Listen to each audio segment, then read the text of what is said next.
Epic Mickey is a game I hold incredibly close to my heart. Not because it was perfect, not because it was the biggest game Disney had ever made, but because somehow it found me at exactly the right time. It reminded me why I fell in love with games in the first place. It reminded me of being a kid, of getting lost in worlds that felt bigger than I could ever imagine, of wondering what was around the next corner, of playing hours without ever looking at the time. There was just something about this game, something I could never really explain. A world built from forgotten memories, characters that had been left behind, places that felt abandoned, but never empty. Every time I turned my Wii on, it felt like I was stepping into somewhere that wasn't supposed to exist. And somehow, even after all these years, that feeling has never disappeared. No matter what game I'm playing, no matter how many years go by, Epic Mickey always finds a way back into my mind. It just sits there quietly, almost like it's waiting for me to come home. 2 years ago, I uploaded my first ever Epic Mickey Rebrush video. Back then, I'd never imagined I'd still be talking about this game today. I just wanted to share my excitement, to celebrate a world that meant so much to me.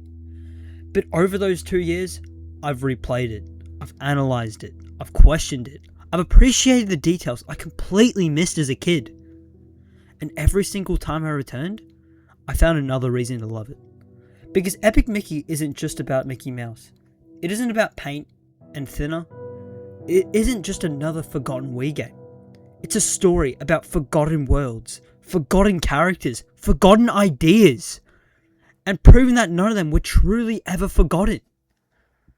So today, we're going back through every corner of Wasteland, every area, every guest, every memory, not just to revisit one of Disney's most ambitious games, but to understand why, after all this time, it refuses to let go of me. This is Epic Mickey.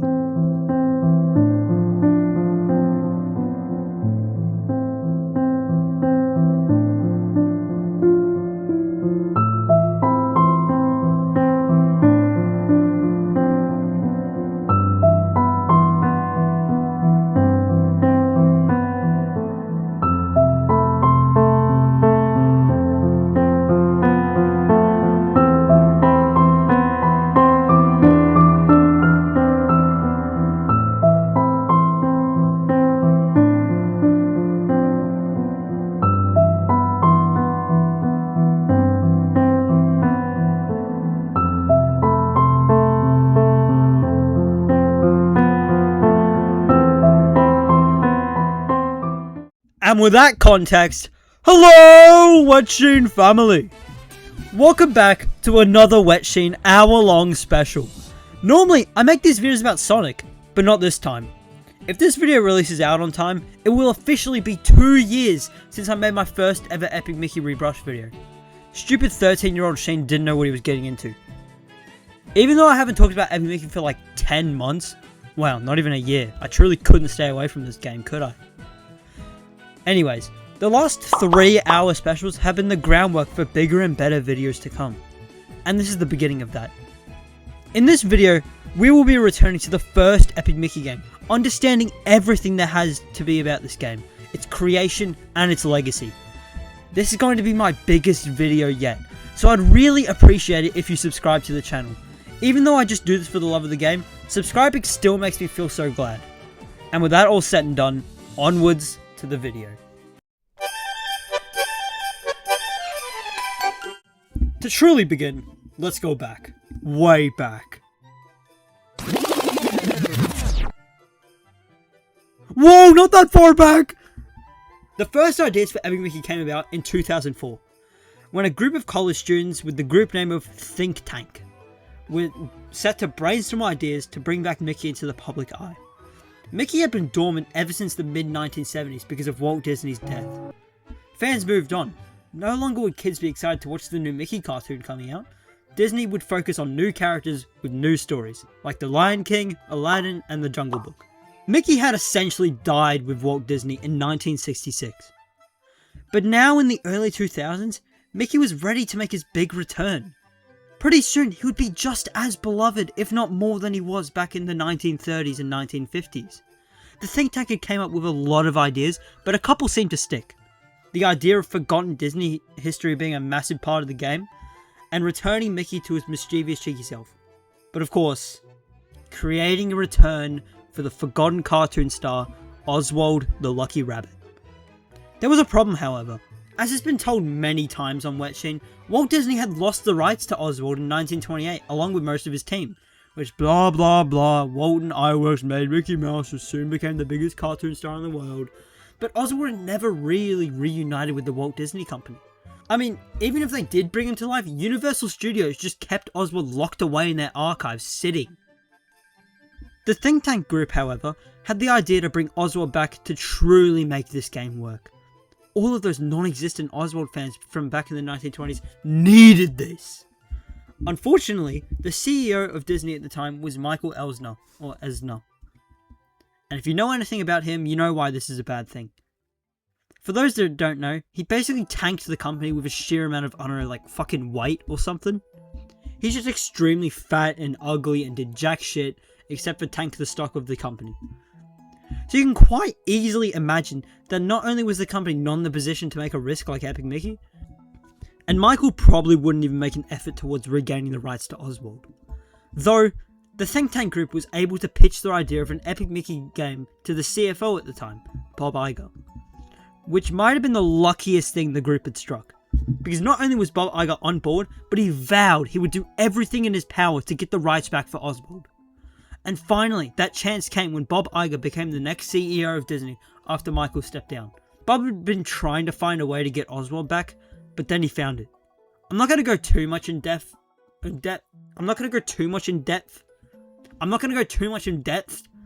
Oh my god, just say depth!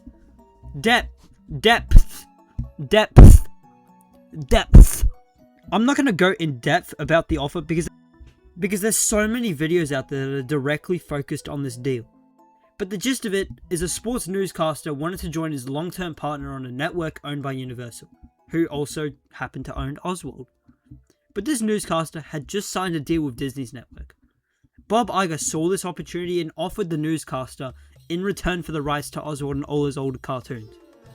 And with that, on February 6, 2006, Oswald the Lucky Rabbit was reunited with Walt Disney. Oh, wait, he's dead. But we couldn't make the greatest Mickey Mouse game with this ragtag of fucking college students and new grads. They needed a leader. They needed someone with experience and drive to make a great game. Around this time, however, I think this actually happened before the Oswald deal, I don't really know the gist of it. Game director and producer Warren Spector was looking to pitch his new game ideas to Disney in hopes of being backed up by them with his new company Junction Point. Unfortunately for Warren, they didn't want the games. But as a counteroffer, they asked if he wanted to become the creative director of this brand new Mickey Mouse game that was in the early stages of conceptualizing. Warren was very eager for this idea, and the rest is history. They brought people in like Chase Jones for development and brought in music composer Jim Dooley to make all the music for the game. The early stages of the game showed a very different product to the final game, and seemed to believe that Disney didn't let the game come out the way it truly intended. Which is no! Idiot! These gritty and dark concepts were merely used as a way to draw boundaries. Although this did lead to losing some really, really cool concepts. Rest in peace, Hera and Scrapper Mickey. There was many forgotten ideas that were really neat. But if you want to know more about the development of Epic Mickey, there's so many videos that covered it. Did You Know Gaming, Extraordinary Peoples, Pleasant Gradient, Evan Rogers, Animation Down Under, and so many more. It's been covered so many times. But this is just a semi-detailed summary of the development of the game. I definitely missed a lot of things, but this is like the bare bones story I could hit it down to. Phew. Now that we've gone over the history of the game, we can move on to the actual game itself. Now, how long are we into the video? Damn! Alright, fine. I didn't want to do this, but let's bring in our first guest voice, because yes, they're back. Again, I won't say who's in this one, so it's more surprising, but trust me, we got some real wise guys in here. Speaking of, let's begin with Marco. You know, I had to get the worst person out of the way first. I'm warning your audience, he might damage your hearing. But anyways, you may begin, buddy. Hello, Wetchin family! It is time, my third appearance on the Wetchin Hour specials, and it feels like it's been ages. Regardless, it feels good to be back. I guess in this video, we're talking about Epic Mickey or something. I don't really know. Doesn't seem all that epic to me. It's gonna have to do something pretty epic to truly earn its title. Luckily, I can make anything I talk about sound epic. I'm here to introduce us to the game. As the game narrates, this all happened a long time ago.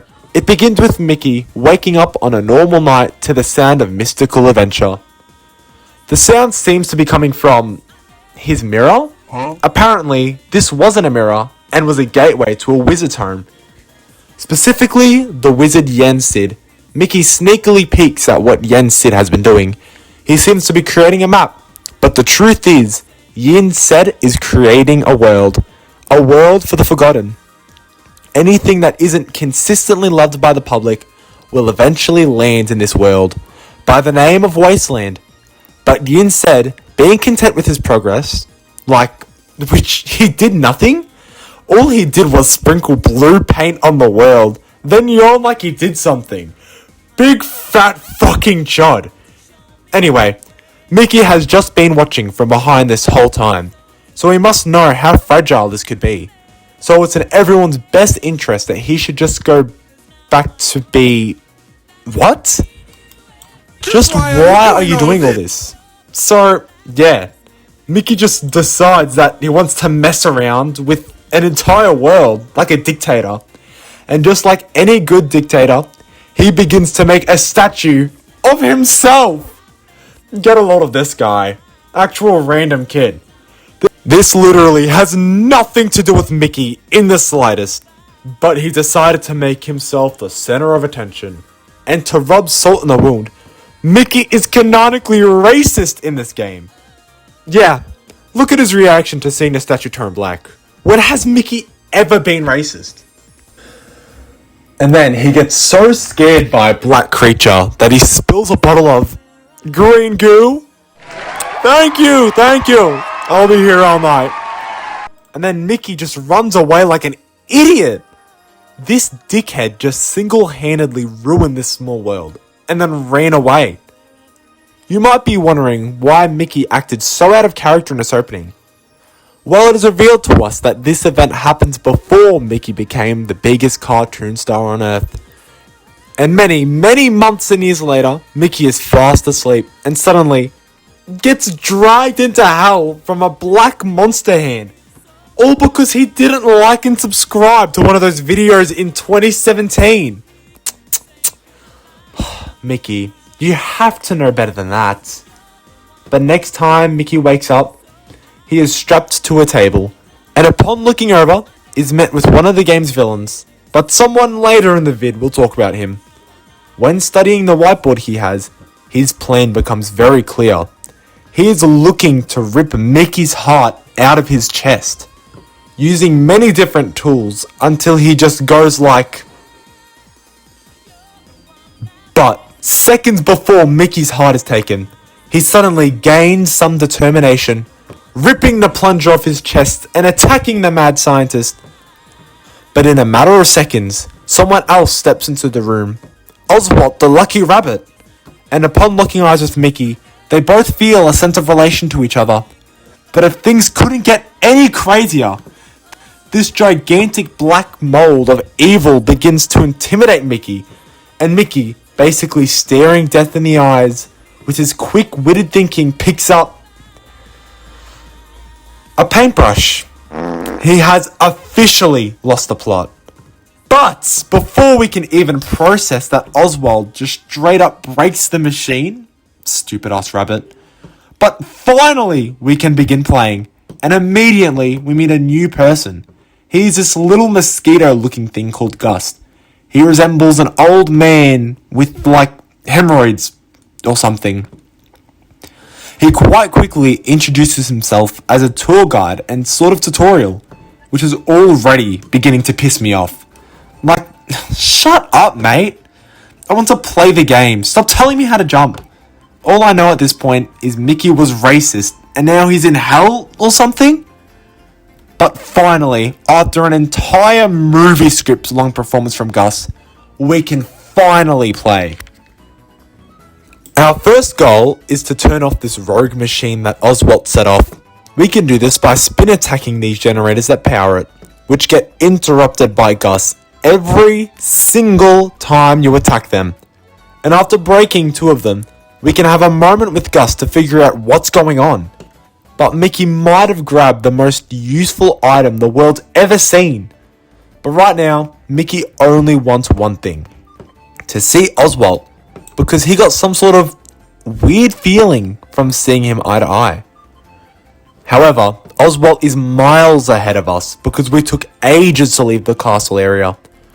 I wonder whose fault that was. You know what? Who cares? Gus talks our ears off explaining how we can follow Oswald as he went into this projector. We just have to pull 2 levers. Oh, and also, we get the first good or bad path. We can either save an innocent life or open this chest. Gus asks us how it must feel to save someone's life. And then we awkwardly open the chest. All it had was a pin. Yeah, whatever. Still worth it, I guess. Better than saving some random guy who looks like Gus. And finally, we can move on.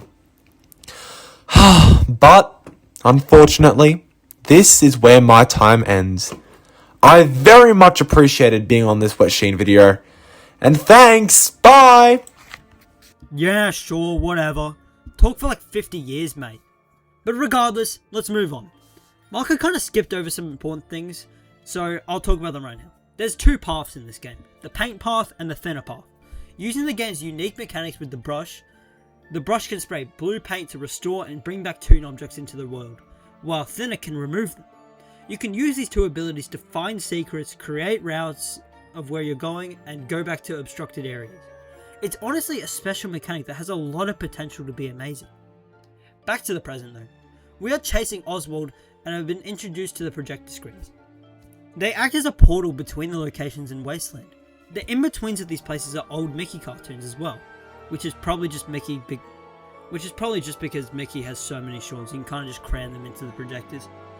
There's only a few exceptions where the projectors aren't just Mickey shorts. But dude, finally! I'm done with the long explanations of the game. I can just blitz right through this sort of tutorial of the game. We land in what seems to be like the inside of an engine, just discovering puzzles with the brush, and just generally going on our way.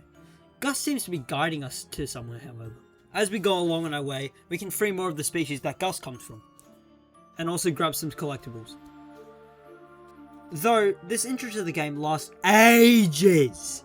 If I went into as much detail as I normally would, then this video would be over 3 hours long. It's like a long cycle of just exploring these irrelevant areas that have no plot relevance at all. The Asia boat ride, the Europe boat ride. What's it all for? Actual slop? If I had to remove anything from Epic Mickey, it's this stupid intro. Dude, I hate it.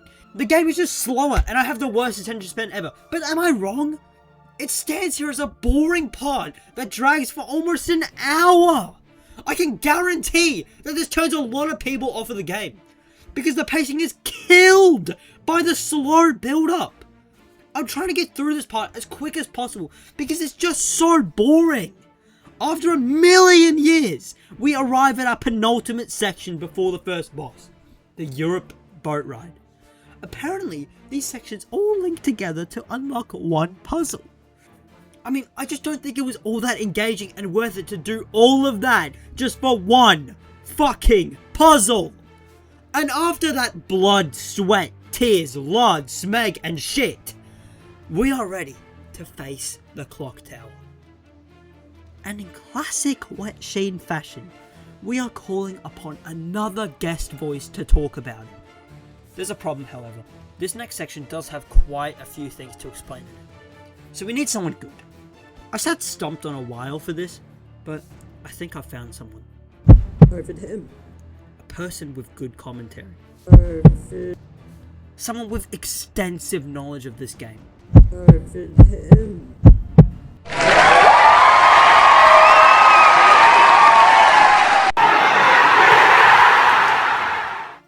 Oh yeah, feels good to be back. In case you don't know me, hi, I'm Animations Down Under.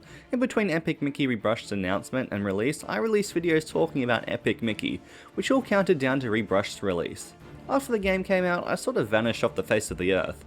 I didn't really release much content, leaving most people to wonder if I'd ever make a return. Well, here I am. Since Rebrushed's release, I've appeared in a few places in the Epic Mickey YouTube scene. I appeared in videos by Mickey Mouse Fan, Pleasant Gradient, and how could I forget Wet Sheen. Around 2 years ago, I noticed that I'd gotten an Instagram DM from a particular fan wanting for me to appear in his videos. I didn't really know who he was by that point, although I did get to know him a bit better through my livestream chats and Discord DMs. So anyway, I took him up on his offer and he had me record a sentence talking about how disappointing the accessibility and price was for the Rebrushed Collector's Edition, especially for us over in Australia. It was pretty cool to be asked to record for someone else's video, even if I only got one line, so I was gone pretty quickly. But anyway, back to talking about our beloved Epic Mickey. Oh, and it looks like we're up to the Clock Tower boss fight. I've always seen the boss fight as an excellent tone setter for the rest of the game.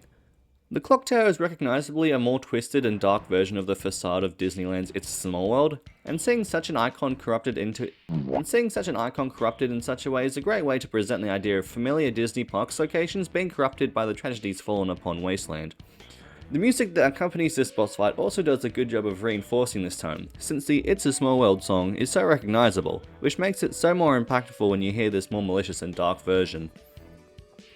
According to the in-game lore, the Clock Tower has gone mad listening to that iconic tune day after day, and honestly, can you blame him? And this is what turns him hostile. The Clock Tower uses his arms for a couple of attacks, either smashing down either one or both arms in an attempt to thwart Mickey. In Rebrushed, however, a new attack is present, whereas smashing causes gears to roll down from both sides of the screen, which Mickey has to dodge. And now, how is Mickey supposed to defeat this machination with nothing more but the brush in his back? Well, this is the part that separates Epic Mickey from most games. You see, Epic Mickey bosses have two ways to defeat them. Well, three if you're fighting Captain Hook, but all the others just have two. You can either use paint to paint in the Clock's arms and face, and thus redeeming him from his madness, or murder the Clock in cold blood by thinning out his arm's protective armor with thinner, causing him to destroy his arms, which kills him. It's honestly a great mechanic, since the two ways of dealing with the Clock are very different from one another, and highlight the core idea of the game. Do you want Mickey to be a thoughtful hero, or a destructive menace? The stark contrast in the two endings also show the player how important it is to consider the consequences when faced with different solutions to a dilemma, as you either leave the Clock Tower a happy bubbly friend, or leave it completely dismantled, as another victim of Mickey's impulsiveness. After the boss fight, Gus also increases either your paint or thinner capacity, depending on how you defeated the Clock. But anyhow, with the threat neutralized, we're able to move on. And now it's time for me to go. Thanks to Wet Sheen for inviting me to another one of his awesome videos. It was fun to be included. See you all later. That sure was a surprise. Thanks anyway, Animations Down Under. Can always count on a guy like that. However, we're moving on. Mickey and Gus scurry along the game's main hub, called Mean Street. We get to see plenty of NPCs here who know of Mickey's existence, like Horace Horsecollar, Gremlin Marcus, and Big Bad Pete. Yeah, I'm not really sure why Big Bad Pete is here. He isn't exactly forgotten. Mickey himself questioned it as well. Main Street is exactly what it sounds like, a street. It has like 6 buildings as well as a hub of projectors leading to different locations. And once we land in Main Street, Gus finally gives us insight onto why Wasteland looks like hell.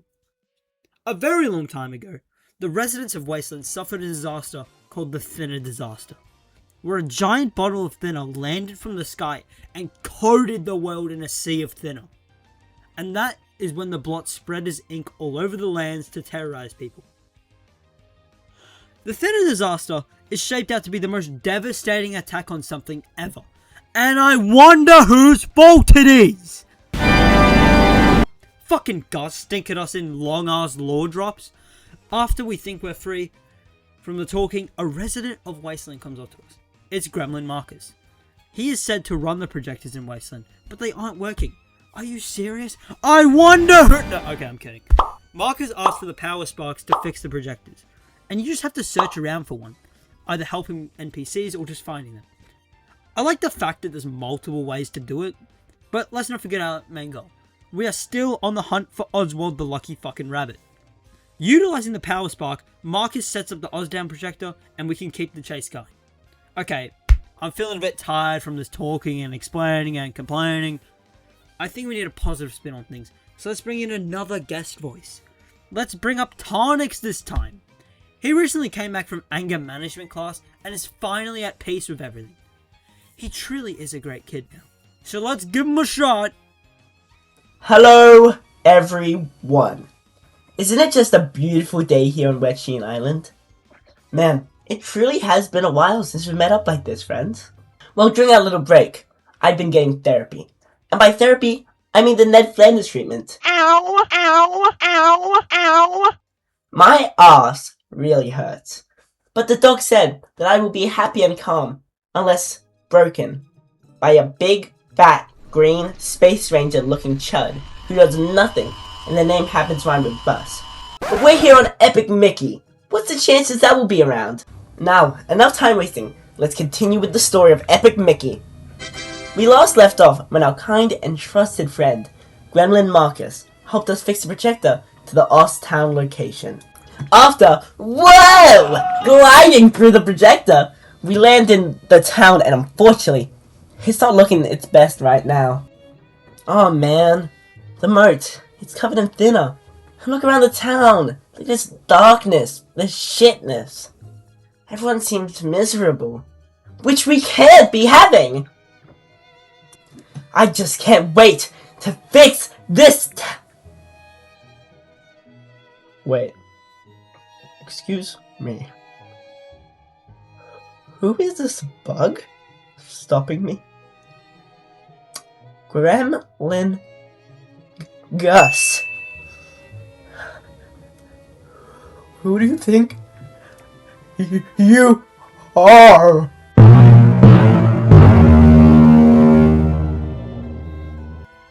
Oh gosh, I got a bit carried away back there.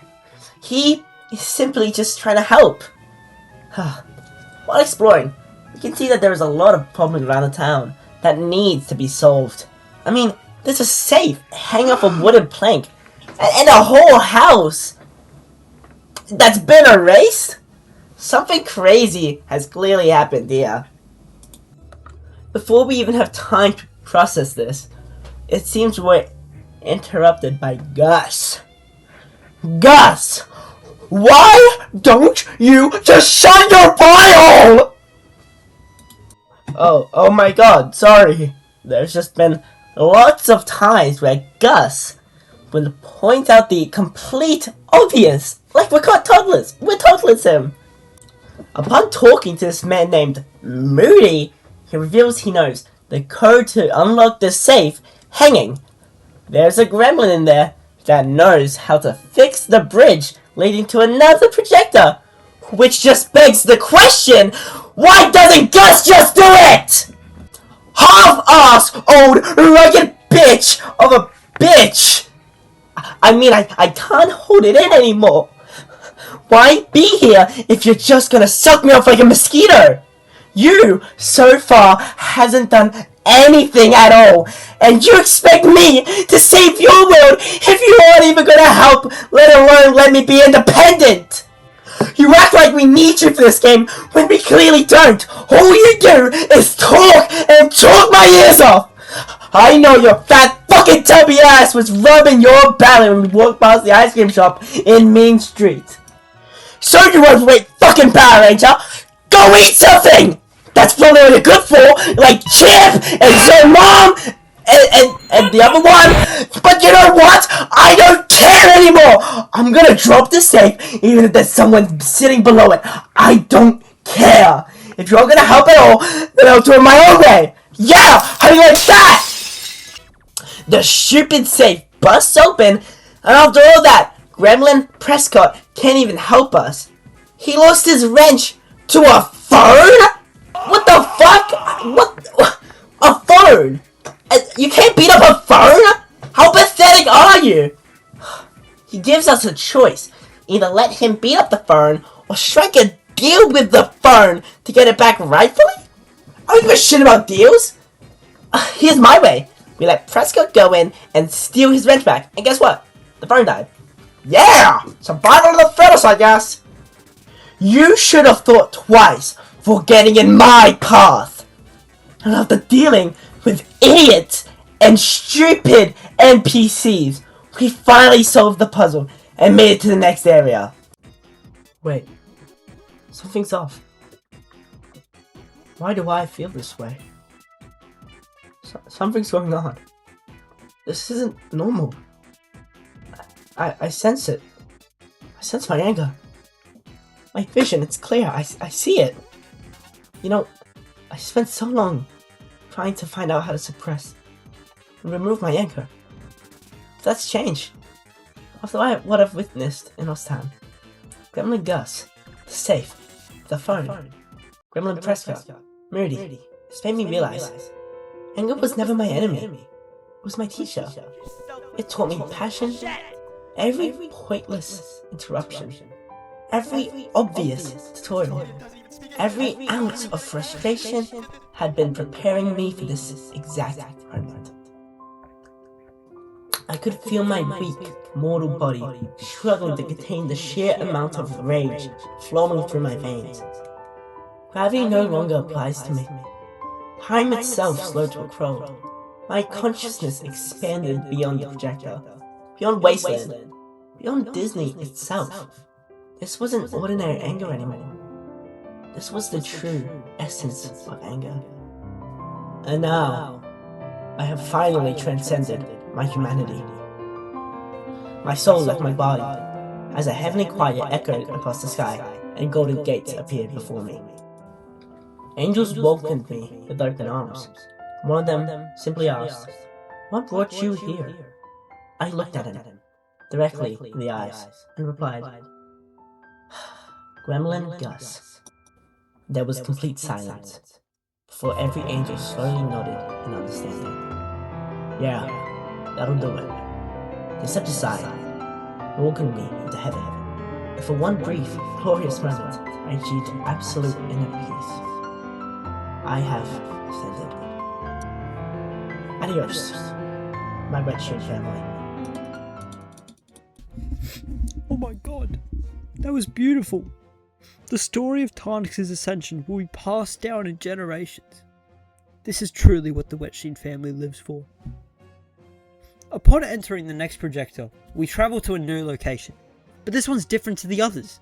Mickey Junk Mountain is exactly what you think it is. A mountain littered with Mickey merchandise, like pins, games, toys, hell, even lunchboxes. There's even a dead mouse carcass somewhere in the corner. This place is completely covered in Mickey. Yet, it's one of the darkest and gloomiest places out there. The skies haven't seen light in what looks like ages, which truly contrasts Mickey and what he is as a character. It's weird, however. We came searching for Oswald, and he came here? Why? I guess we'll have to find out. Our mission is to scale the mountain by any means possible, and yes, that means Mickey is forced to destroy his own merch. What an ungrateful bitch. Every section gets harder than the last, coming across enemies like the Beetleworks. These enemies have nothing to do with the blot, they instead are just made from machinery and are kinda eerie and creepy. Especially with their old concept art. Oh god. These guys are kinda just annoying, you can't really defeat them other than just breaking them with thinner and spin attacks. Though, this entire video so far has led up to this moment. After scaling the mountain, we come face to face with Oswald's lab. Yeah, this stupid guard wants us to do some trials to prove that we're worthy or something. Like, dude! Have you seen the outside of this place? It's littered with my face! Of course we just skipped that and enter Oswald's office. Now we have to face our final foe, the corporate ladder. Or at least it's what it feels like. Stupid Oswald's hiding in the shadow like a fucking CEO or something. According to Oswald, he rules the cartoon wasteland. Or at least he did until the Thunder disaster, which in this cutscene is revealed to us that Mickey caused it! Back in the opening cutscene where he spills everything and messes shit up, this is the Thunder disaster. So basically Mickey is the actual villain of this game. Shocker. Oswald is really shown to hate Mickey. But regardless, agrees to help us leave Wasteland all because he just wants us to leave him alone. And hot buttered popcorn, that's a deal! He explains that in Tomorrow City there's also a working rocket there. And that they can fly up and escape. But Gus then reminds Oswald that both of them cannot leave if they don't have a heart. Having a heart means you are a loved cartoon, which is why Mickey had one. But when a character falls in Wasteland, they lose theirs, removing their ability to leave the place. And seeing as both Gus and Oswald don't have one, they can't leave, right? After that cutscene, we go back to Main Street to both assess our plan and travel to Tomorrow City. Don't forget though, the projectors are broken, so now we have to do more deeds for random NPCs to gather enough to power it. And after around 20 million years of doing fetch quests, we have enough. Which is like, bro! These quests are getting kinda out of hand. They all just entail going to get something and coming back. Whatever though. We shove 5 discharges into the machine and the projector opens up. And now that we have discovered a new world, I think it's time we have another guest to come and speak. This might surprise a few people, but it's Dry Drew! He's normally at the tail end of these videos, so I think it's about time he got an early appearance in one of them. I can feel the video getting heavier as he is approaching. Oh, my bacon burgers. Oh, sorry, I was just on my way to 7-Eleven. Another Wet Sheen video? When is he gonna stop milking his dead cow? Oh, I can go for some milk right now. Some cookies to dip in it too. Dude, I guess I'll have to talk about the next part of, what is this? Epic Mickey? Ugh, I personally don't eat mice, but I'm always up for new food. At this point in the game, we have traveled to Tomorrow City, which, what a catfish. This looks like shit. This has to be like Yesterday City because this looks like it's from medieval times. There isn't an ounce of anything futuristic, it's just some random lagoon. Gremlin Gus makes it apparent to us that the contraption that takes us to the center of the city is broken. I wonder whose fault that was. Pressing on however we set out to repaint these cogs all over the place to fix the machine. As they've been erased. Did someone eat them? But it wasn't me, I swear. After a quick climbing session, the machine starts bringing up a mechanical fish. I wish I could eat that, I'm not gonna lie. I mean the game is it's just teasing me at this point. The only reason I agree to be in these videos is because of the food. And there's been serious lack of food throughout this. I'm having to improvise here. The other games I've looked at have been as good as a Zinger Box. But this game is different. It isn't good, it isn't savory, it isn't fun. It's got no food? What kind of game doesn't have food? All this story and like quote unquote lore, it's all blah. The game series probably would have continued if they leaned into the food aspect more. But no! They jingle pieces of chicken in your face, and they proceed to give you a mosquito liver. And that mosquito is Gremlin Gus. He doesn't look edible. That's not fucking food. Is that too much to ask? Traveling into the city made me think we could get a glimpse at some, like, advanced foods. Maybe it feeds you itself or can regenerate. No! There isn't a single crumb of food left. And this time, it isn't my doing. There is no food to eat at all. This stupid section reminds me of the filet fish deal at Macca's. You get a filet of fish, apple slices, and some like drink of your choice for 11 hard-earned dollars. That is like the worst deal I've ever seen in my life. Nobody is going to eat that. Not even homeless people. It's that bad. And this stupid game is giving me the same feeling. Why would I want to play a game without the inclusion of food? It's one of, if not the stupidest decision in gaming history. If we look at the rulebook of making games, Volume 2, Section H.I.V, Subsection D.I.S.E.A.S.E.S,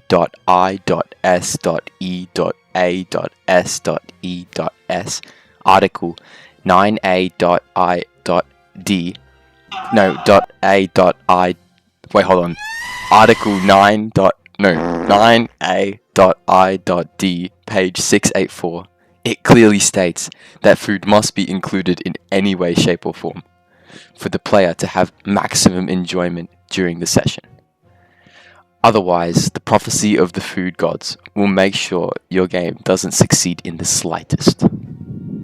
That is the direct reason this series failed after 3 games. But fine, I'll continue. We are set to traverse through the city, solving puzzles and trying to make it to the top where our ride home lays. Wait, did someone say lays? Lays like Lay's chips. I love Lay's chips. Oh, my pickled peppers. We go down a hallway after hallway, just trying to figure out the pathway we have to take. Killing enemies on the way. Just done with everything at this point. It's not even worth it. When after what feels like a million years, we come across this stage, which lets us learn the ability of spawning TVS into power things and distract enemies. This game will add anything but food. Somehow, some way, however, something breaks the cycle. No cycle, like the game. This massive, fat, beer belly enemy appears. Let me just say, I couldn't be more proud. He truly is a professional eater. And his attacks back that up. He tries to eat us in this mini-boss of sorts. Walking around slowly and ripping his mouth open to swallow us whole. Only critique I have is his eating method is inefficient. Just grab us, dude, or use a fork, even pounce at us like a predator. I could never imagine having to suck up food like a noodle. The only way to defeat him is to just give him what he wants. Either feed him pain or thinner, but it doesn't matter. It's a win-win for this guy. He gets fed either way, and either feels content or dies doing what he loves. Eating food. What a hero of the story. But all in all, Epic Mickey's beginning to Tomorrowland is one of the most bare bones entrances to something ever. There was no food, and there was just a plain catfish that didn't live up to my standards. The only redeeming quality was the mini-boss at the end.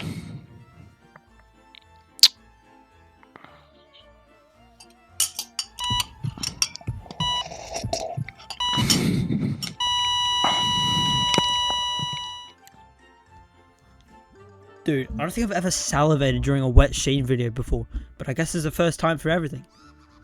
Even that. Anyways, continuing on with Tomorrowland, we are sent through another projector to go further towards the rocket, landing in a place called Tomorrow Square. It is evident that something has malfunctioned because all the rides are either broken or glitchy. Included in this is our pathway to go deeper, being closed off by a force field. Stupid fat ugly Gus informs us that we have to go through with repairing the rides, which doesn't take as long as you think. It's quite obvious where to fix things like the racetrack not being powered by anything. Just put a TV there and it's fixed. Next, just some more climbing and we're met with a wheel to spin. Stuff like that. So bing, bam, boom, the rides are repaired and we can move on. Landing in Space Voyage, which is our final location of Tomorrowland, because we found the rocket, except it's elevated above us and we have no way getting up. We will have to find the elevator. Yeah, no shit, Gus! Oh my god, actual fucking Muppet he is. Observing the area around us reveals that there's electric walls closing us in, as well as trams running us over. We can just free a gremlin from their cage, and they offer to either turn off the trams or electricity. Gee, Gus, wouldn't it be pretty helpful to have a gremlin with us at all times? I mean, how useless is he? He's just tagged along. Gus is just such a useless slob. Also, we keep finding these random parts of animatronic Goofy spread across the place, so we may as well fucking collect them, I guess. I don't even care. Also, do you want to know where the power for the elevator was? Oh, it's way on top of an elevated ground. What kind of stupid designer made this? So we have to think about going outside the box. Literally outside. The way up is through this decoration ball that is hollow inside, so that we can erase the wall of it and get inside as it floats us up with its jets.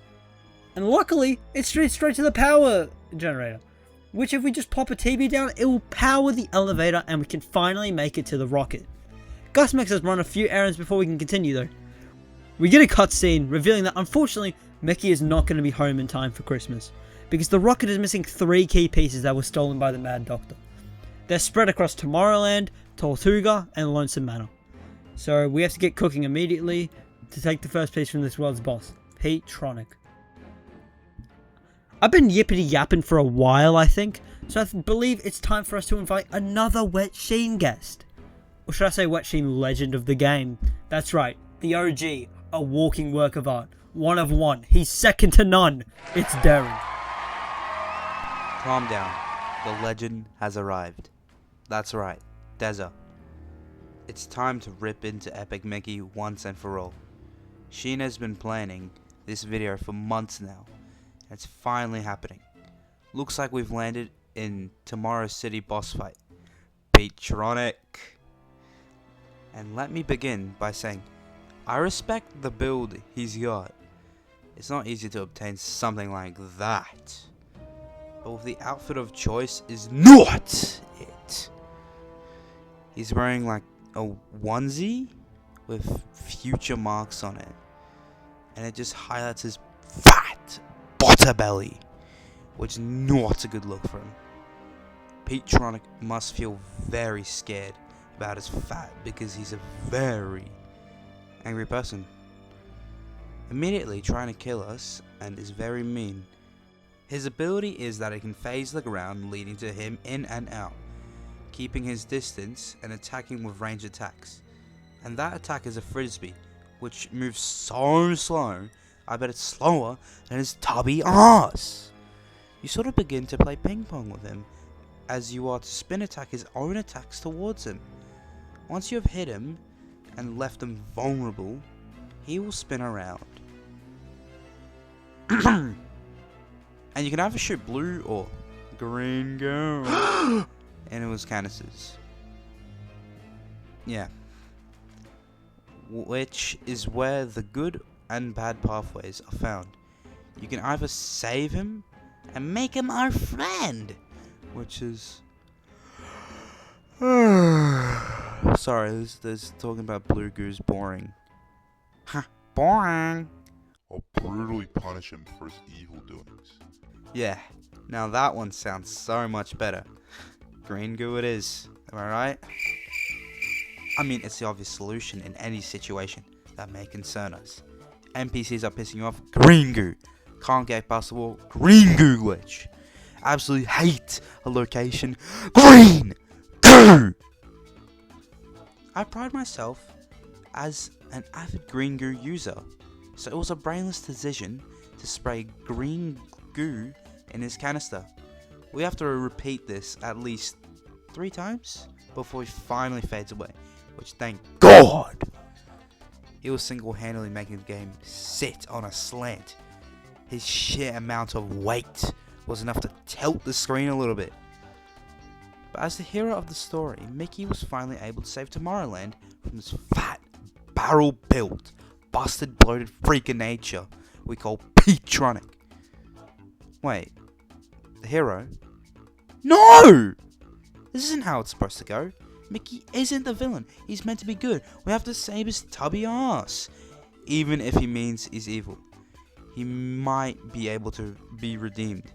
Maybe he can teach us ways of getting such a physique. Because, oh my God, I can't keep my eyes off his belly. He might be classified as one of the fattest things in gaming history. Upon spraying the... Oh. Fine. Upon spraying the blue goo into his back, evil ways begin to fade. He sort of turns away into a weird, ugly uncle no one cares and likes, whatever. I mean, it is said that Mickey was a hero. Not that he's nice, because holy shit!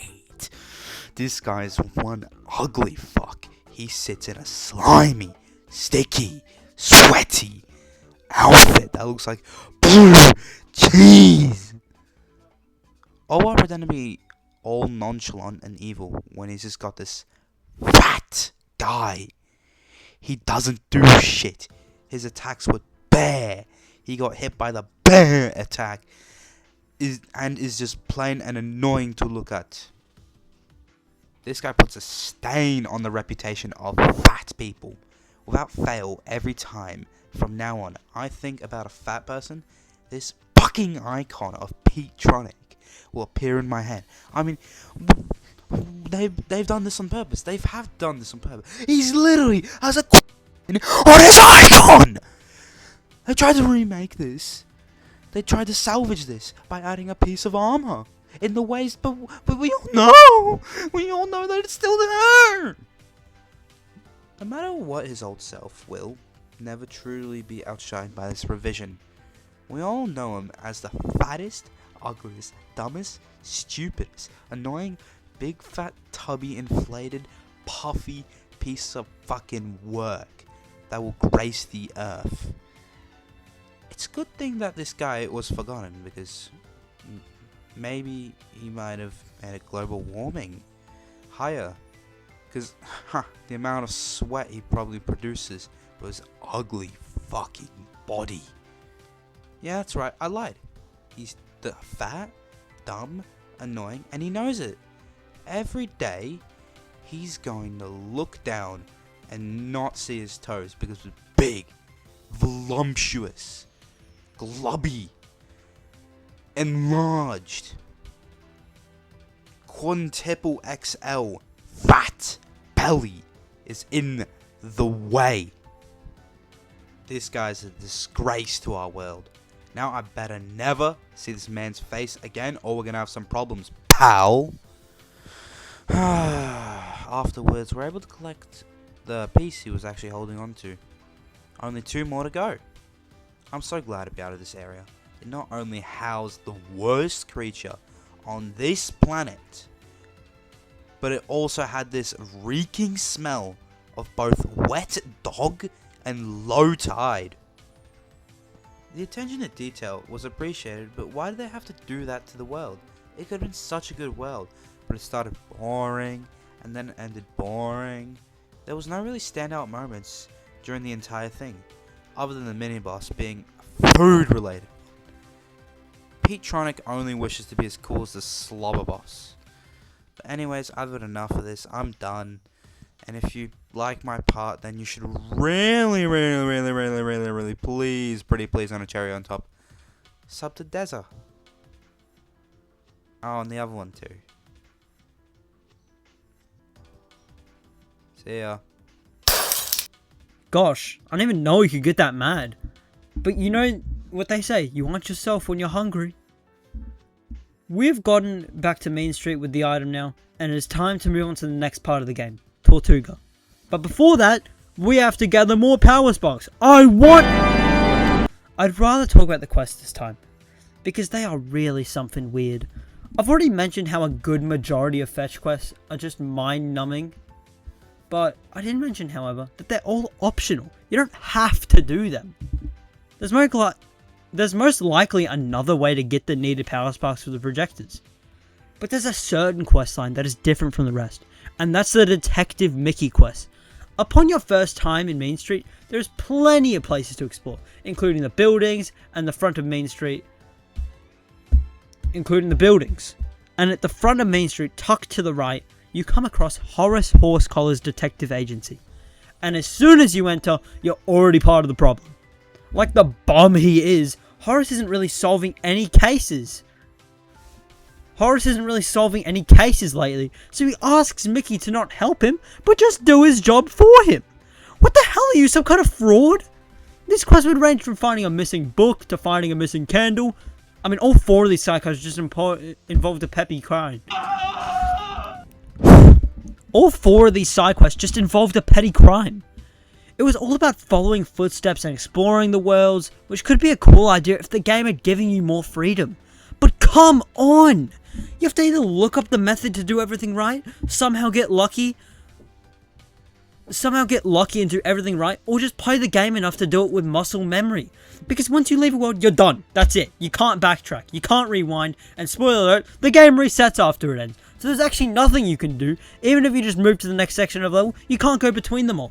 It seriously limits your freedom and makes it feel like the game is way less fun. as it feels like you're following a checklist if you're going for a specific ending. I'll say this here, your first playthrough is when you're just doing whatever. The game is at its best. You don't have to follow any obligations or checklists to get a specific ending. You just have pure fun. And I just wish the game could be like this at all times. They should have been like Undertale. The game doesn't throw you in the deep end with how to get specific endings. They allure the method with the ending you're going for. Moving on though. We're about to begin Tortuga. And it's about time we get the next Wet Sheen guest voice. I think it's time for a change of pace. That's right, we're bringing on Jess. Now hurry up. Hi everyone. Yep, Sheen invited me back again. I could be doing so much more with my time, like working, calling my boyfriend, but alas, I've agreed.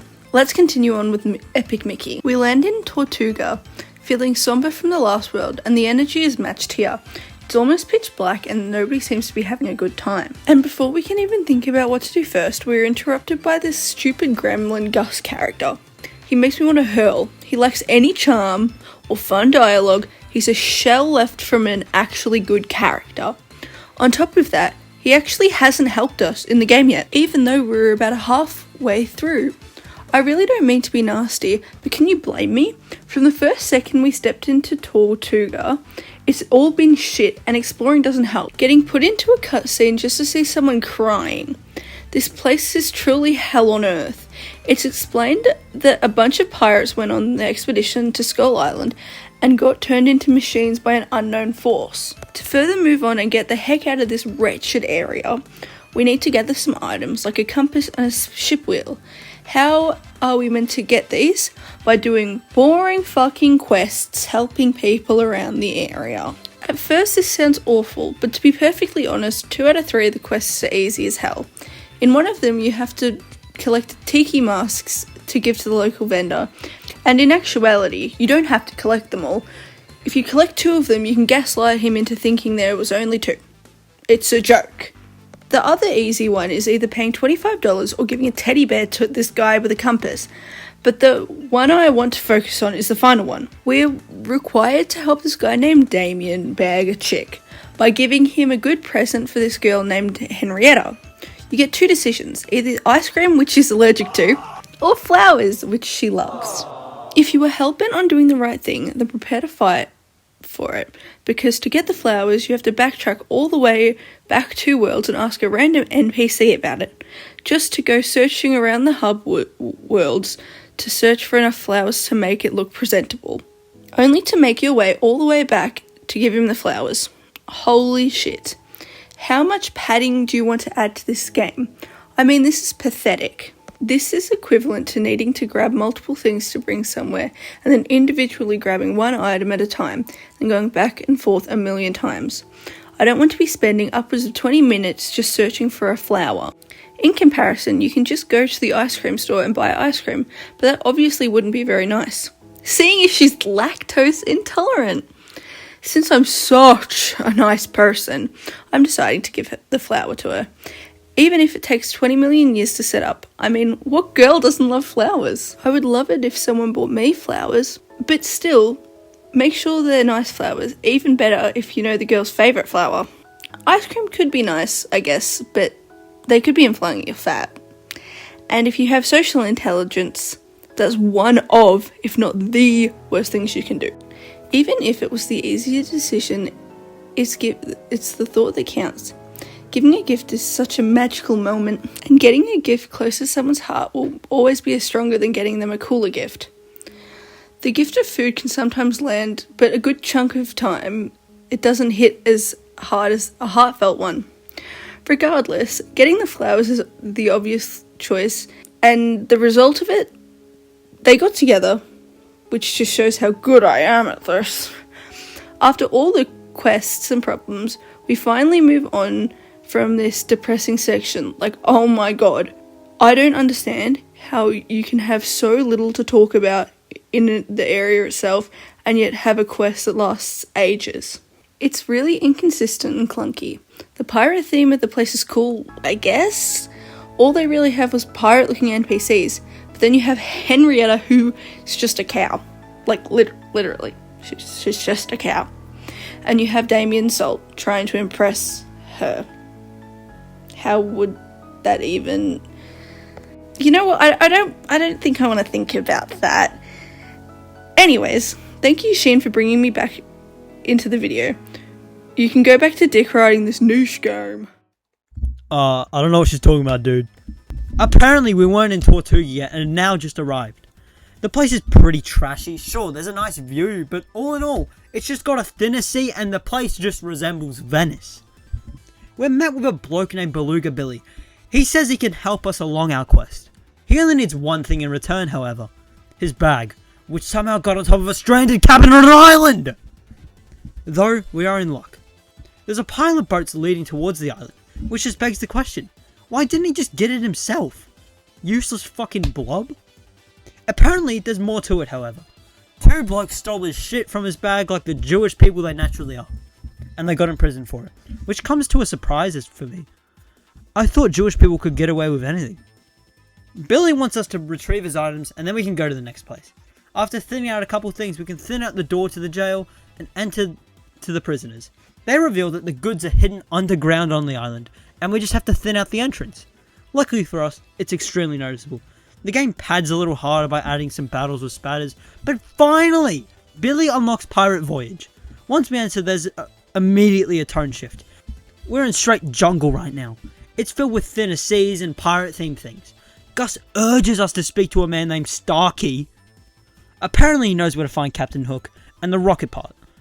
But doesn't think we're hot shit, so to prove it we have to find his 3 rejected tattoo ideas graffitied around the jungle. Like an average prick, he hid them behind things, so we have to not only thin everything out, but participate in deforestation as well. It's a pretty funky area.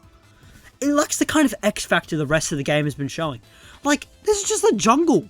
I don't think I'm the forgotten alternate universe of the cartoon world. It feels like I'm in the Amazon. Which, don't get me wrong, isn't bad at all, but it just doesn't really fit the game's tone in my opinion. I would just play this part of the game with like autopilot on, because it really just doesn't engage me all that much compared to levels like Lonesome Manor and Dark Beauty Castle. I mean, all the good parts of this game share the same mystical and fairy tale factor, but this one just doesn't. Anyways, we find the 3 marks and now he's thinking that we're tough shit. He sends us back to Tortuga and basically just say, I know the owner. When talking to people in guarding the projector to Skull Island, which is supposedly where Captain Hook is meant to be located.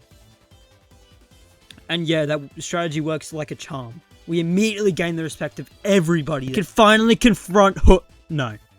Because according to Gus, he sailed a ship out to the middle of nowhere. Yeah, how did you know that one, Gus? Are you holding info from us?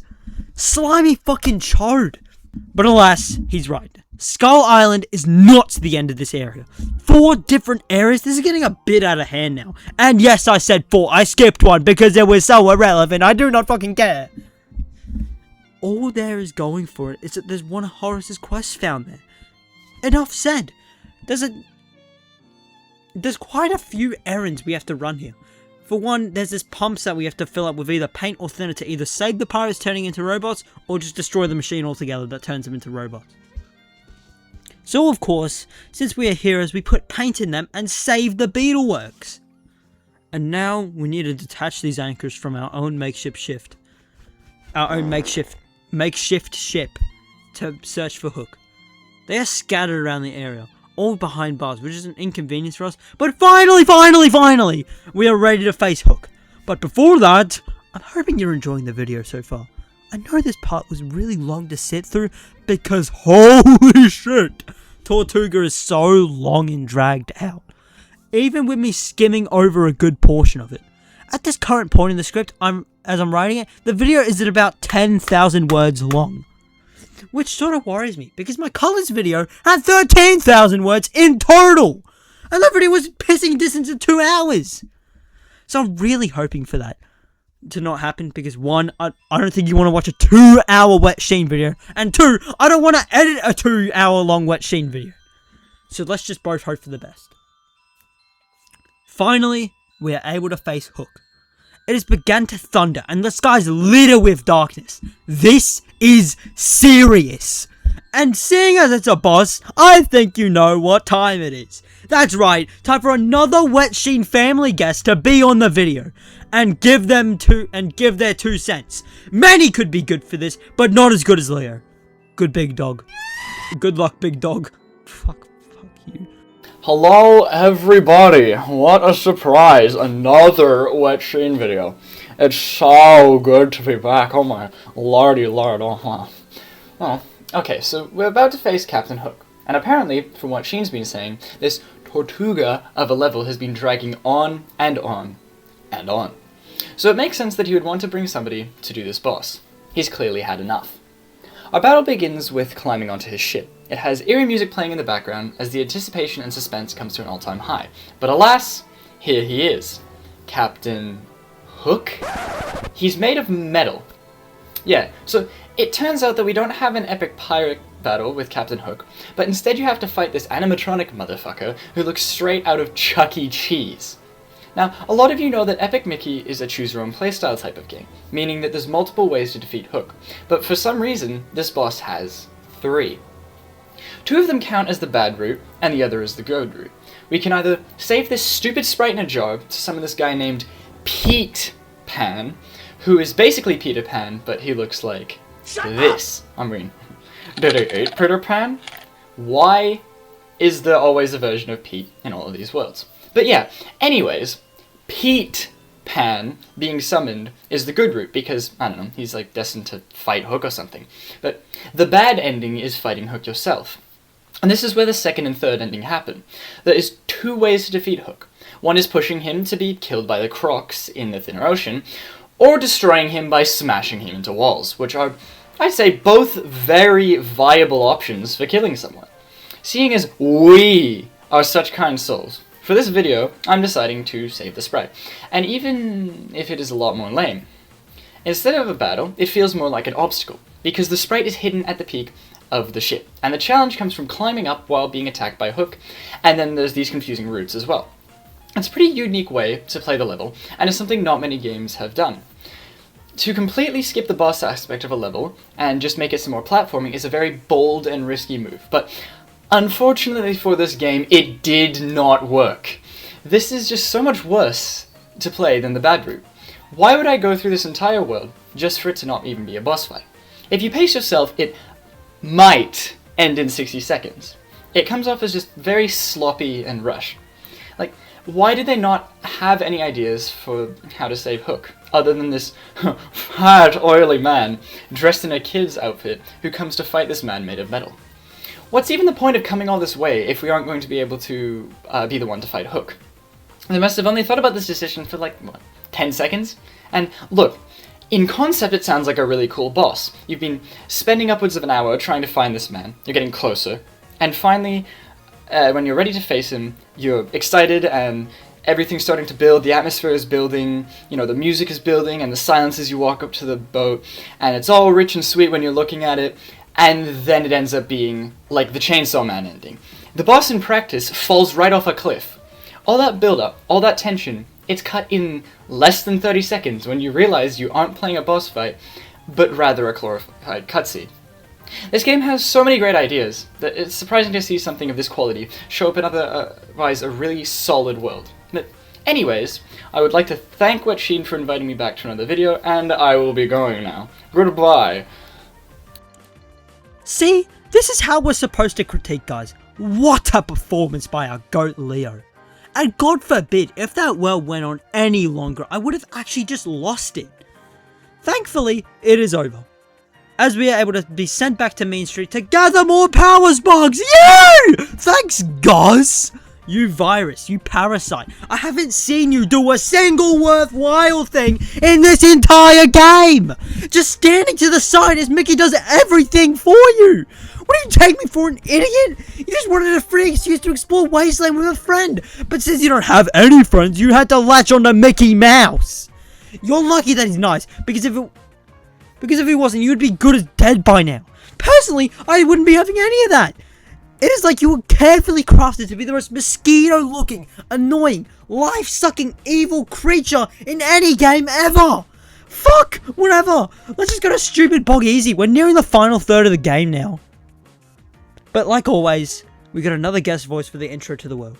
Even though it's just like 20 seconds since the last one. This one's an important addition. Previously a baby, shorter than an elephant's penis. It's Tobingle Bangly Bongolo Bangle Tangly Tangle Supreme! Yeah, I'm back, Wet Sheen family. And I was supposed to be in early in the video, but I guess Sheen forgot about me. I don't even know how you can forget a whole human being. What a fat fucking loser. And a secret no one knows, actually, is, Sheen's actually shorter than me. So all those height jokes are on himself as well. But moving on, the next word is Lonesome Manor. Since the game's 30% padding, we aren't actually exactly at the Lonesome Manor yet. Instead, we're dropped in a swampy location called Bog Easy. The place is inhabited by ghosts and citizens alike, but lacks for any real purpose. In fact, I don't even know why it's here. Oh wait, that's right. Once we've explored around for a while, it's become evident that the way to the actual Lonesome Manor is locked behind this gate, which only the way to get past is talking to this random chart NPC. Fucking names Muscles or Minerals or something. I don't even know, bro. She explains that she's the one keeping us from coming into the manor. Which, like, who are you? Random tongue. What the fuck gives you the right to lock me out of public manor? It pisses me off, man. I'm just gonna go through what she wants. You have to do these kind of deeds for 2 other residents. Fucking side quests. Hate side quests. One is lighting up all the lamps in Bog Easy to make sure that this guy's fear of the dark is never gonna call him again because he's a pussy. And the other one is to retrieve this guy's random badge from like West Africa all the way in America or something. It's like the most random location ever, bro. Nobody's even heard of it. It just pisses me off how much padding and stalling this game's turning out to have. What's the point in the stupid tour guide Gus saying we're about to do something we clearly aren't? All these random NPCs tried their hardest to become relevant. It's just such a bore to go through. It gets to a point where it's obvious they want to stretch the playtime to its very limits. But instead of doing it in a different and interesting ways, they just use the same bullshit of making it so you have to do a million things to unlock the thing you were promised to begin with. What kind of game has so much padding to the point where it legitimately makes up 30% of the game? It's just so tiring to go through these massive stages but be halted at least twice every minute. The game feels like they're taking 5 steps backwards every 20 minutes. It just kills the pacing and fun of the game almost completely. I don't know how someone like Sheen can enjoy this game at all. It makes sense that the game's remake didn't do very well because people aren't going to excuse this amount of hollow garbage being added for the sake of making the game longer. I mean, hell, they had it long enough. The intro to the game is literally almost an hour on your first time. Still, even when we're actually get through, it's a good 30 minutes just to get the first boss and make it to the hub of the game. Look, game, I don't care enough about you to excuse things this many times. A little bit of padding in a game is necessary, but to the extent that you have added, I'm sorry, you aren't gonna have a compelling game on your hands. It also doesn't help that the sequel doesn't have the padding and was on the same, if not more, boring to play. It just goes to show how much potential this game has if they fix the biggest problems they had with the game. I'm not even done ranting. There's a whole separate problem in this world. Gremlin Gus. What kind of right-wing propaganda are you playing at here? Do you honestly think you can live up to goats such as Zomom? Oh fuck, I love Zomom. And actually, there's no one else. This Gus guy is at least at the level of that stupid fucking sperm yacker and starting, not yet, to get to level Chip. All these stupid fucking dickheads in these games, follow the same criteria. They appear at the top, follow you for the whole game, and add next to nothing in terms of actual helpful tips and plot. They're literally just there for the sake of that they can be. Chip was obviously there to make the game more enjoyable because he leans completely into his fat, fetish food addiction or fucking chart, which is what makes him so compelling to slander Chip on. But this stupid Gus, the worst part is, he isn't even meant to be that annoying of a character. The player is meant to think this helpful thing in the game, making it so that he's the only reason that you're progressing throughout the story. Without him, they act like you aren't anything, which is just a complete lie. This stupid old man just yaps and yaps and yaps his mouth off. I don't understand why this stupid company, what do they call it? Junk Point? I don't see why they made Gus have so many different lines that barely add anything. For example, going back into the Pirates of the Voyage world, if you find this key, Gus randomly blurts, "This is a jail cell key. Don't ask me how I know." Like, what do you want me to do with that game? Tell me in detail, how is that meant to push the plot forward or make the game more lighthearted? All this tells me is that Gus was someone's bitch in the jail bathrooms. I don't want to be hearing about this. The game spent all of this time trying to make Gus a helpful companion that they got carried away and plastered all his dialogue all over the game without giving you significant enough time to have restfulness. Fuck this. Fuck Gus. I'm leaving. Damn, I didn't know he felt that way. I guess he just feels very strongly about Epic Mickey. Or maybe he's just a very passionate guy. Who really knows? All I know is that we need to keep moving. After going through the projector, we stand face to face with Lonesome Manor. As you can imagine, it's very dark and eerie looking. Evil ass building, I swear. As we walk up to the mansion, there's a lot of tombstones around having their own dialogue about the person who died. Like, here lies Geordie, he died for glory. And here lies Tatsu, not hit by one bus but two. Very sad news indeed. Moreover, the Mad Doctor, after being absent all game, has come to mock us. Where the fuck have you been? As we go on the second floor of the building, on top of the balcony, it unlocks another sketch power-up. This is the Anvil sketch, which can push down pressure buttons and act as a little platform to gain height from the ground. And yes, I skipped over the watch sketch. I don't give a shit. Once we've unlocked the Anvil, conveniently we come across a pressured button to press it, and it makes the front door just swing open.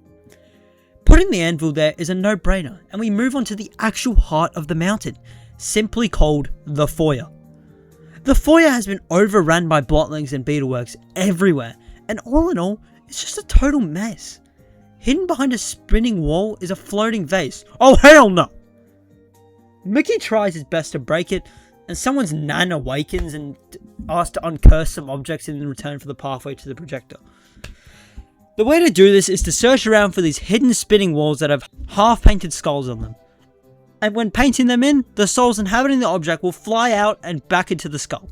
I must say, these are some decently well-hidden things. And I know we've all been saying how much padding this game includes, but for the first time in a long time, I feel like where I'm supposed to be. But for once, the objective isn't just some pointless plot device to make the game longer. Upon first entering the Foyer, you can clearly see that the mess is out of control. It makes sense that this guy wants you to actually fix it this time. But this stupid Tortuga level will get this random objective that no one cares about and has nothing to do with our mission, and it's just added for more playtime. Plus, the fact that this is the only quest that isn't a fetch quest. It's a search quest. Yes, in comparison seems similar, but you have no idea how much of a breath of fresh air it is to be finally doing something different. I was so glad to help Screeching Sam, even if he has the stupidest name I've heard in a while. Did you like that little wholesome appreciation I just did? It was nice to hear me genuinely being kind to the game. Well, prepare for that to be completely forgotten about, because what comes next is the worst fucking puzzle in any Epic Mickey game and in the entire franchise. Not even just the first game, the whole thing. We end up at the stretching room and get locked in this room full of giant paintings. They all get jumbled and we have to go floor by floor trying to unscramble this stupid mural, making the parts go up and down and left and right and up, down, left, right, fucking Konami code shit.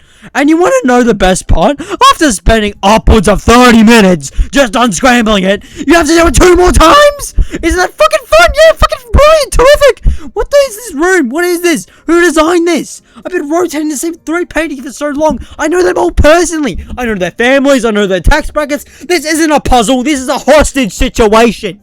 Why are there 3 layers? Why are there gears? Why are they painting cogs so I can rotate the top off of some bold ghost forehead?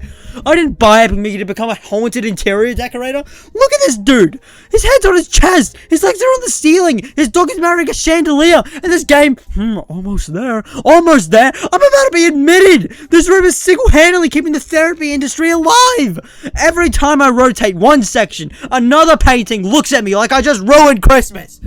Whoever made this puzzle woke up and said, you know what would be fun? Making the entire game just rearranging these 3 cursed family photos until they start questioning their own bloodline. I have spun this portrait so many times, it qualifies as a ceiling fan. I'm not solving a mystery, I'm auditioning for Wheel of Fortune. The Haunted Mansion called. They want their paintings back and they're apologizing for sending them here. I swear, the paintings changed when I'm not looking. This isn't a puzzle. This is a psychological experiment. This is a fucking social experiment. Mickey is just standing there like with a paint bin, standing there all smiling with his fucking paintbrush while I'm experiencing a complete mental collapse. I've rotated this man's torso more than a rotisserie chicken. If one more ghost loves me, I'll throw the entire mansion into the void. I don't care. I don't want the accent anymore. I just want closure. I just want a written apology from Junction Point. I want Warren Spector to personally come to my house, shake my hand, and say, yeah, that one was a bit out of hand. You think? This room has stretched more than the paintings. It has stretched my patience, my sanity, my will to live, and somehow my entire week. Holy fuck, that is the worst shit I've done in my life. Fucking rushing through the rest of this stupid world. I don't even care. We go in the library and basically just do this lady's fucking chores. Like cleaning the books and the crumbs up from the floor. And we get sent to the ballroom. The ballroom. I don't even care. This stupid church organ is in it. And it's been malfunctioning for years now. Since Mickey is known for his woodshop skills, he wants to fix it. But instead of drilling into it, it wants us to play a song for him to calm it down. Yeah, anyway, we made it to the Mad Doctor's lab, or attic, I guess? What a fucking loser, lives in some bum's attic? But since it's the very beginning of a boss, it's time for another Wet Sheen guest to be on the video. Welcome to Wet Sheen, Rasco. Hello, Wet Sheen family. The next boss has fallen upon us. Or I mean, kind of. A boss fight isn't exactly a normal one. Typically, there's a health bar, attacks us constantly, pressuring you, yada yada, while you fight back and such. But, just like the fight in Ventureland, where instead of fighting you, you have to avoid him and get someone else to fight him. You're trying to fix this mechanical cart right that has a bunch of random problems. There's no electricity from the part of the track is lifted, and fixing these two things must be in seconds of each other. Now, if it didn't already become apparent to you, we must use our sketch power-ups to do it. The TV sketch is used for powering it. The anvil sketch is used to weigh the track down. And the watch sketch is used to slow down time so you can do these in required time limit of each other. The bad ending way of doing this is just destroying the ride, which we aren't doing the bad ending. What? You thought we were gonna just switch up our ending at this point in the game? Newsflash, bunny! We are literally at pissing distance of the end game. I think it might be a bit too late to try and change the ending we went for. And plus, the bad ending is a lot more boring. The good ending goes by much faster and is more satisfying because after fixing the machine, the cart rams straight into the doctor, which is always fun to watch. All in all, it's a pretty confusing boss fight. It wasn't exactly a boss fight, and more like a dragged out objective. It can be seen as more obvious what the good ending is supposed to be. I mean, the doctor doesn't help you at all. You kinda just have to figure it out. It doesn't have any real indicators that show you the way to do it, other than the TV pad on the floor. Even if you figure it out, who's gonna use the anvil on a random place of the floor? It's just kind of weird. I just guess they assumed that kids would be smart enough to figure it out. From Sheen's personal experience, he says that he used to get stuck here as a kid when playing with his friend years and years ago. Even when he got back into the series in 2024, he still was confused. I can imagine kids that were younger would have never figured it out, especially if they couldn't search it online. This boss, we get a cutscene showing the Mad Doctor being defeated and us collecting the final rocket part. Finally, after this long journey, we all have the parts back, and now we just have to meet with Oswald. In conclusion, this Mad Doctor boss was a very weird direction to take in. Having a lack of an actual boss was interesting spin on things. Unfortunately, it lacked a lot of depth and engagement. I just wish they added a little bit more content to it because it could have done wonders. Thank you, Wetsheen, for the invite, and I'll be seeing you. Bye bye. Jingle jingle.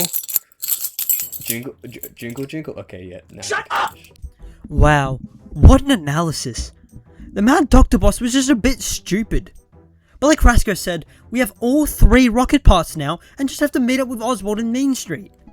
Upon meeting up with him, he explains that there's a huge attack going on in Mickey Junk Mountain's peak, and then we need to deal with it before he breaks his home. So yeah, you know the drill. Mickey travels all the way to the mountain and is faced with the bot. I know we just had a guest, but it is time for another. You know him, you love him, it's Cooper! Go on, Cooper. I just like echoed my entire room screaming that. Hello everybody, how is you doing on this beautiful evening on Wetsheen? I'm so glad to have came back. It looks like we are covering the boss of this game, the Blot. The whole game has been building up to this moment, Mickey versus Black Tar of Darkness and Despair. It feels so surreal to be at this part of the game. Here we are, atop the Mickey Junk Mountain. But before we can take it all in, this stupid, black, ugly thing comes to fight us. The boss works pretty simply. It will rain down attacks on us while we dodge, and eventually he will get hungry and try to eat us with his massive stomach. It's really reminiscent of the mini-boss all the way back in Tomorrow City. But this version is just better in every single way. Let's not even lie here. We are to keep repeating this charade over and over until you can either befriend him or explode him brutally into nothing more than a pile of shit. This boss is so much more richer than the last 2. From hearing them being spoken about, they were barely even a boss fight. They both had you do something else instead of doing the traditional fight. But, you know, I commend them for finally coming to their senses and making a truly good boss fight again. It's just like the Pete-tronic boss fight back then too. These two both sit as the best bosses in the game so far, and it's not even close, man. I'm not really sure which of the two would have been better though. They're both equally as fat and fun to play. As if it couldn't even be better. We then get a sweet cutscene between Mickey and Oswald. They share a moment together and begin to finally bond. Yeah, they begin to bond. Oswald decides that even after Mickey stole his old life, he has this new one, and he really appreciates Mickey for helping him save the world. Oh. But Mickey can't hold it in anymore. I mean, after all, he hasn't told anyone that he's the true cause of this entire plot for the game. Because of his recklessness and immaturity. But Mickey finally decides to come clean, and Oswald flips out! Like, take a second, bro. All Mickey did was ruin your old life and then proceed to completely destroy your new one that you were starting to like as well, and like proceed to emotionally lie to you for the entirety of the game until the very last minute of time here. Like, gosh, people are just so sensitive these days, am I right? This cutscene also reveals something to us, that's something big, actually. We didn't defeat the Blot. We defeated a small fragment of it. Which begs the question, how big is the actual Blot? Well, in a few seconds, we find out, because Oswald is so angry by Mickey's confession, he too becomes reckless, and breaks the prison holding the Blot contained, and it almost completely empties out, and covers the sky in thick darkness for miles. The Blot is the size of a skyscraper, and begins to siphon paint all around the world we spent so long adding back. Of course, it's steel stuff. And then the Blot steals Oswald, and I guess. The only way for Mickey to get them back is to give up his only way out of Wasteland, his heart. Mickey agrees to turn into an IDF soldier and lose his heart and compassion. Upon going back to Mean Street, Oswald gets mad and loses all hope, saying no one can leave without Mickey's heart. What does he mean no one? But Mickey urges that it isn't completely over yet. He tells Oswald to rebuild the rocket, while Mickey cuts off the Blot's tentacles that siphon the world. All in all, dude, this is one of, if not the best part of the game. The stakes could grow so much higher. And the duality between Oswald and Mickey is just so fun to watch. I can say with a whole heart that Mickey does not have, by the way, that the combination of that amazing boss and the cutscene set up the final endgame perfectly. I could really go for a steak right now. Huh? I just can't believe that it ended so quickly. That could be a critique, I guess, but if something doesn't end eventually, it'll get stale. And you know what? Quality over quantity. So, I guess no real complaints. Just, bring the Blot to DVD already, and please, just remove the dredge before he finds his soul. Oh no, I hear his men coming. You know what, just skip Sheen. Let's go straight to the next voice. Go on, Devarded. You got this. Devarded, go. Alright, 3, 2, 1, and I'm on! Alright, everyone calm down, I've returned. That's right, I'm back for another part of Wet Sheen's cinematic universe, and we are at the very tail end of Epic Mickey now. Right now, the Blot has taken over the whole area and is littering his power throughout the worlds with these tentacles, but Mickey hasn't given up just yet. He vows to defeat all of the Bloticles throughout all of the worlds, which means we have to go all the way back through every single world we have just played to remove these tentacles. Talk about dragging out your game, because Jesus! We start out in Oztown where everything is covered in these slimy blue octopus legs. It's disgusting as hell, and they have these massive green pimples for us to pop on them. I guess, bro. Like, every location tends to have at least 3 of these tentacles, and they all have their own pathway of green pimples to pop. Honestly, I'm not exactly too sure how to feel about this part of the game. I mean, yeah, they had to make some way to start the final act, but this just kind of feels a bit sloppy, and so low effort. The extent of the gameplay is just spraying paint or paint thinner on the pimples, and repeating it until they're all gone. It just gets pretty tiring after like 5 minutes, because it never really changes it up, honestly.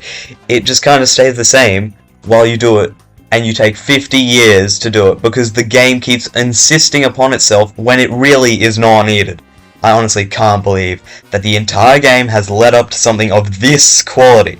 I was expecting something big, something that puts me on the edge of my seat, but no!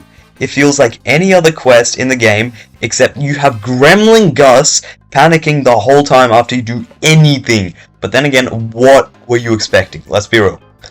It was a niche Disney game that released on the Wii in 2010. There was no way that it was going to be that good. All of us were expecting a story written by Disney themselves. Oh, wait, it is. So the story has no reason taking this much of a hit in the end, because for the quality Disney outputs, this is just foul. I mean, not today, but like back then, they could have done so much better than this. They had the CEO of Disney in on this, and they couldn't make it as good as the other things they put out. Like, sure, I get that the gameplay is not going to be the best in the world, but the story is the key part of this game, especially since it's made by Disney, who are the people known for their movies and stories. The amount of work they put into this seems at an all-time low when looking at this compared to something like, I don't know, any Disney movie from the time. Take the story from any of those and put it up against Epic Mickey's. I assure you that Epic Mickey isn't winning any of those. Anyway, after that long stretch of just running around and getting rid of the pimples, we meet Oswald at the rocket and we are ready to take off. Alas, my time has run out. Thank you, Sheen, for the personal invite to the video, and I'll be off. Thank you, Wet Sheen family, and goodbye. I love you, Wet Sheen. Okay, cut the crap. This is really it. We are ready to launch out of Wasteland. But still, we don't even have a heart. Duh! No, of course not.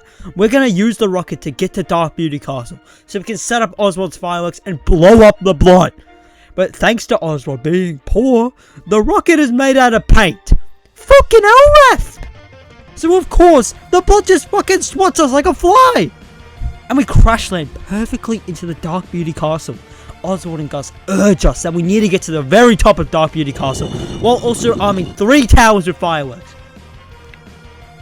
Each tower has the Blot chasing us and attacking. It's honestly a really cool addition. This is how you are meant to do suspense and stakes. Each tower is being held together by nothing but hope at this point.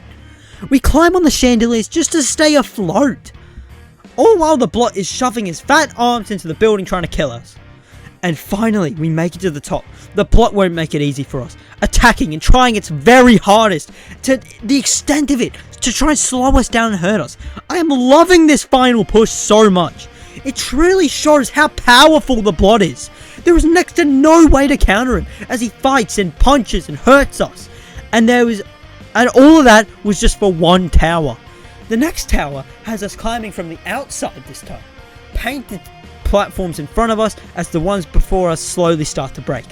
We have to be moving so quickly, slowly scaling and scaling until we arm the second tower. You what? That sounded really shit. Now it's time for the final tower. This time, it's a long-ass staircase, pushing you to your absolute limit in terms of platforming and quick thinking. But upon making it to the top, the Blot is nowhere to be found. It's honestly kind of eerie. Absolute silence as you just arm the final tower. But last second, the Blot comes and ruins it. Just a dick who wanted to scare us. But finally, we arm the final one and make it back to Oswald. He asks us if we're ready, and it doesn't work. Gus immediately grabs the remote and tries to fix it, and realizes that the batteries are dead. So while Gus goes to fix it, Mickey and Oswald stare at Hortensia's inert statue. I forgot to mention this, but Hortensia was Oswald's wife, who was turned into an inert statue after they sealed away the Blot years ago. But just as we're about to bond again, the Blot takes Oswald and Gus again. All because Gus took so long to put the batteries in! No wonder I hate him! He's so much literally the real reason why we have to find inside the Blot now! So Mickey jumps in to save them. Gus finds us pretty quickly, but reveals that he lost the remote and it might be gone forever! We explore the Blot and find out that Wasteland has been devoured. There was nothing left outside the Blot's power. Even the residents have turned into Blotlings. It's so sad. We are truly the last hope of this game. And do you want to know our final mission in Epic Mickey? It's just to defeat fucking tentacles. Yep, no final boss, no stakes, just popping fucking pimples. The tentacles are split to 3 different pathways, and they'll just get harder and harder. Like, I don't get what kind of thought process this is. This is the final level. But first, we find Oswald, who is stuck on a wall. We need to save everyone though. So who cares about Oswald? Following the paths, they all are pretty similar to each other, just making the spots hit the pimples harder. And harder and harder, and slowly, the Blot is losing grip on Mickey's heart. But after so long, so many popping pimples, all of this story, all of this begun. Finally, you won. The Blot lets go of the heart and it drops down. Before Mickey can grab it, however, Oswald gets to it first. He stares attentively on it, weighing his options out. Either go home to Wasteland, or live his dream in the cartoon world that he's wanted for years. Mickey looks devastated as the final betrayal in this game comes from Oswald, the man we met at the beginning. But Oswald comes to his senses and decides to return Mickey's heart to its rightful owner. The heart falls back into Mickey's chest and Oswald reveals that he had the remote and presses it. What a goat! He saved us! And Gus was just holding us back. The fireworks go off and implode the Blot, sending Mickey all the way back up through the wormhole to the cartoon world, just to come face to face with Yen Sid. He sends Mickey back and seals the mirror away to be just a mirror again. But before Mickey can say goodbye, Yen Sid shows Mickey what happened to Wasteland with the decisions he made. Showing how he saved or even made someone's life better, or if he ruined and destroyed Wasteland. Luckily for us, we obtained the paint ending, where we saved the world and made it better than we left it. And that was Epic Mickey. thank you all for watching the video. This has been my biggest Wet Sheen video yet. I appreciate every single one of you out there that watches the videos.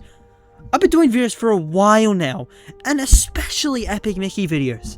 Like I said, if this video comes out on time, it will be exactly 2 years since the first Epic Mickey video. It's been nice to look back. In that video, I was talking about the news we had at the game at the time, and it's just nice to see how far I've truly come. I mean, except for all the mistakes in that video alone. Fucking stupid 13-year-old Sheen. Shut up! But he didn't know what he was getting into. But neither did the current me. I could have never imagined what this channel would become. Every video, Epic Mickey rebrushed, all that info. Epic Mickey 2, what went wrong? Epic Mickey, the original concept. What is next for the Epic Mickey franchise? Epic Mickey merch, undervalued. A tribute to Epic Mickey. Epic Mickey rebrushed, we are so back. Looking back on Epic Mickey rebrushed and Epic Mickey Power Evolution, is it any good? Plus all my other videos, Sonic Lost World, One Final Stand, Sonic Unleashed, The Final Night, Sonic Colors, A New Direction, Mario Kart Double Dash makes me very hard, and the Holy Grail, explaining Sonic Lost World to Helen Keller. All of these videos plus this one were just mine. I can look back any day and look at my channel to see and say that these are mine. I can finally call them my own. But that wouldn't be right. Wet Sheen isn't mine. It's ours. All the videos, nights, memories. I want them to last forever. It just dawns on people that stuff like this doesn't happen forever. I've connected with so many people over this channel. Animations Down Under, Mickey Mouse Café, the Epic Mickey community, my friends Luca, Jara, Declan, Aiden, Will, Ty, my brother Ari, and the guests Darren, Jess, Drew, Leo, Rasco, Cooper, Toby, Diverted, Marco, Tarnex. But that's not all. I've talked to so many people who haven't been mentioned once on this channel. Wet Sheen truly was the friends we made along the way. I can't express enough how proud I am of us all. Let's enjoy Wet Sheen while it lasts. Let's hope for another great few years on this channel. Because, like I said many times before, I'm doing this for the love of the game. This channel will stand forever as just a passion project for me. I don't intend for it to do anything big. I just intend to have fun. These hour-long specials were really never meant to be that big of a thing, so that's why I think this will be the last one for a bit. These shorter length videos are just as fun, if not more, to make, and I can put them out more consistently and make them really about anything I want. But for the final time, however, thank you all for this journey, and goodbye, Wet Sheen family!